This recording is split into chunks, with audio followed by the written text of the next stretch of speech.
New way of thinking about tracking and managing assets. Steve, you guys are in the business of insurance. We're all here to help preserve, protect, maintain these common area assets, which is what the mission of associations do. And we believe that our platform is a better way to report and track that information. That's awesome. So the goal is really having a product that is supporting the main goal for the board of directors. So that's fantastic. Now, let me ask you, because you mentioned like this is like management. Does it conflict with other programs like Vantica, Sync, or things like this? Or No, those are actually two of our partners. So we integrate the financials to give you actually more transparency into the transaction costs to maintain and replace these assets. So for insurance, we see a lot of going on around maintenance disclosures.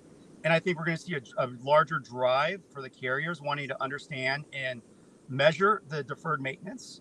And how do we measure deferred maintenance in our industry today, right?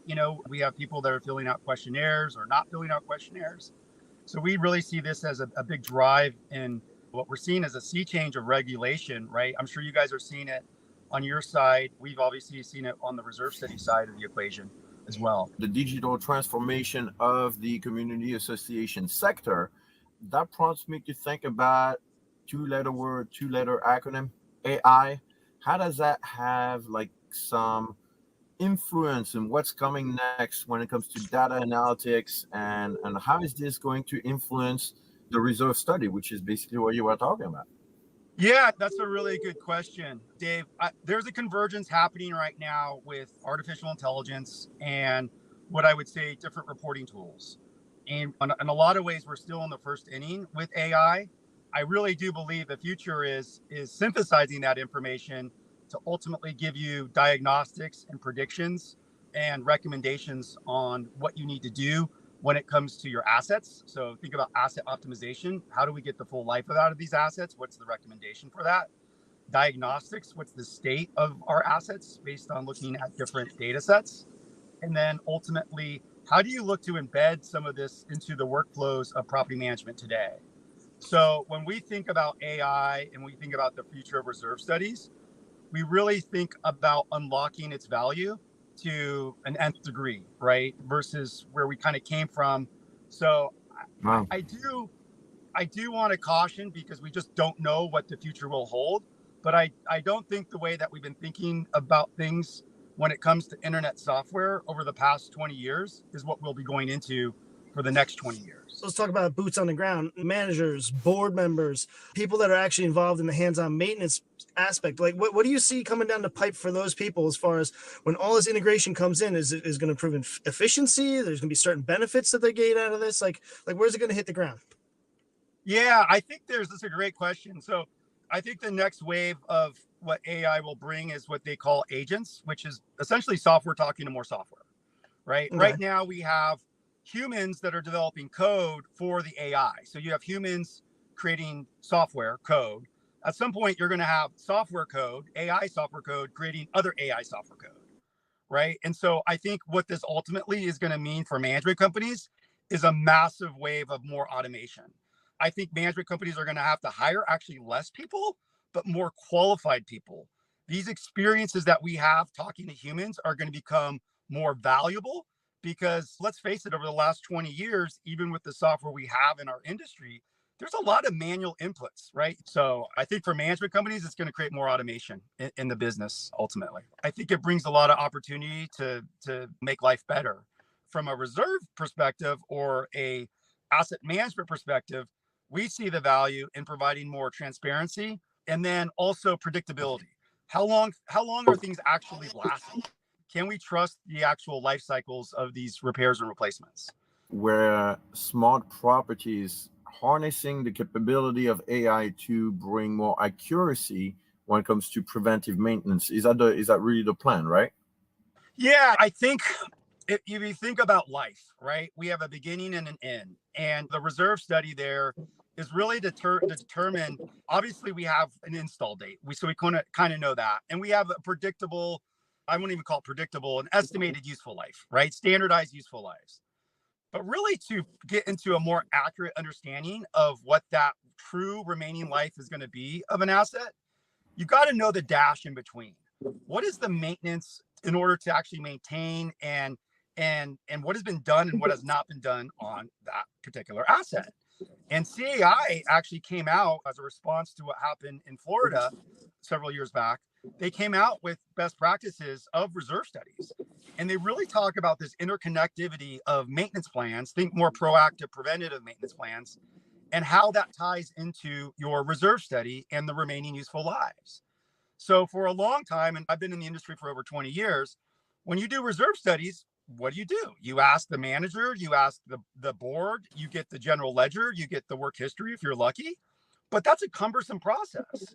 And we all know there's a lot of churn in the business, right? Whether it's churning Absolutely. the manager, the board, the management company. So there's all these disparate pieces of information along that road that are not always easy to calculate in terms of measuring what that remaining useful life is going to be.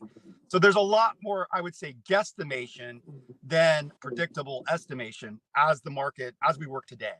And we really see this as something that will change in the future with the convergence of AI.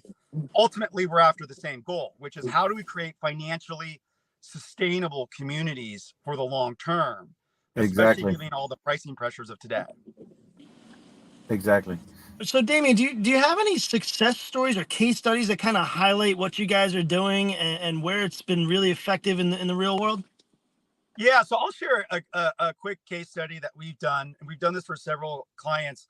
And this is really about using our tool today to help manage cash flow. And one of the key things that we do is we really look to what we call remove the spikes from these CapEx plans, right? These long-term capital plans, and it's needs-based. So you have certain years that have certain kind of spikes in the graph, if you will, of that CapEx need. And so what we like to do with a lot of our clients, thinking about the fact that you're operating a business, right? These associations at the end of the days are nonprofit mutual corporations. So we are always thinking about what is that day one cash flow requirement going to be to fund your budget going forward. And what we've realized over time is when you smooth out these cash flow spikes, if you will, or needs, it ultimately reduces that day one requirement, which obviously can help offset any kind of spike in your monthly assessments, which everyone really cares about. So we had one client where we went in there and we built a more, I would say, optimized CapEx plan where we smoothed out the spike and we saved them over $70,000. Wow. So I think that's part of the value of using living software tools to help better manage your cash flow and create a solid plan for your association. That's impressive. Agreed. And now looking ahead, what does the future hold? If you can, not that we can really tell the future, but what do you think it holds when it comes to the integration of AI and reserve study for community association management companies or for the sector at large? Think about a reserve study. Maybe you guys have seen it in terms of when you guys are doing your work. They're massively big. They have lots of tables of information, and it's really hard to focus on what you're looking at. So it's got a high cognitive load intake, right? Most people don't understand that information, especially when you're switching back and forth with different fires that you got to put out. So reserve studies aren't really understood in a lot of cases. And I believe, in my opinion, reserve study, the industry as a whole hasn't standardized that process like they have financial statements, which makes the job even harder for people to understand reserve studies. So the really exciting thing I think about the future is, what does that experience look like? I think that experience becomes more of a conversation with the information rather than necessarily having to put the burden on an individual or stakeholder to understand it all, right? So instead of the reserve study saying, you got to meet me where I'm at, we're going to meet the customer where they're at with that information. And when you think about information, really think about it into three kind of tiers. First, you have data, right? This is the raw input and output of the data. Secondly, what you really have is the information, general ledger codes, inventory reports, things you guys use, right? And where we're going in this, I would say the third realm is really about intelligence and understanding. So as these reserve studies get smarter, they're going to be able to have conversations with us in a way that they've never had before to ultimately help our associations do what they got to do, which is build financially solid plans. No, that's a very interesting concept about the evolution of the reserve studies and how they're going to be able to almost self-support. But do you have any advice for associations to maybe help them prepare for these changes and how SmartProperty will be instrumental in shaping that future? Like what should they be really thinking about getting ready for this stuff? Yeah, so with the customers, so I go back to Darwin, right? It wasn't the strongest that learned to survive, and it wasn't the smartest that learned to survive. It was those that learned to adapt. So with all of these changes that we have going in the market, whether it's macro environment, regulation, AI, right, tech-enabled services, consolidation for management companies, which is changing the landscape quicker and quicker, the one thing that we are working with the management companies that I would say that are kind of on the edge of this, right, that are kind of ahead of the curve, it's centralizing the information. So what we're really big on is standardizing and centralizing that information for management companies so they can deliver greater value in their businesses, in their different business units, if you will, for their customers. So that's a big thing that I actually advise companies to think about is how are we centralizing this process so it's not disparate and all over the place, right? You have a lot of information that's just sitting in someone's file folder. They leave the company and all that institutional knowledge is lost. Wow. Well, thank you for sharing all this knowledge, Damian. We really, really appreciate it. But we're coming up to the end of the episode. So we just want to give you an opportunity right now to jump in and give a shout out to somebody that's been influential either for your business, for your personal life. The mic is yours. I want to give a special shout out and a gratitude to a woman who's no longer here, but she was my mentor in this industry. Her name was Nora Jaski. I actually met my wife through Nora through a program we did back in 2008, 2009.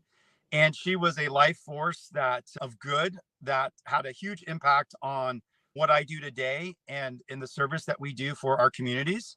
And she taught me a lesson early on to have fun, go fast, and be flexible. And I've always attained that mentorship from her, and just want to say thank you up to the big sky in heaven, and appreciate you, Nora. And I know you're looking down on this right now. So I just want to say thank you to Nora. All right. Well, thank you very much for sharing that, Damian. Have fun, go fast, and be flexible. Yep. Fast, fun, Thank flexible. you so much, Damian.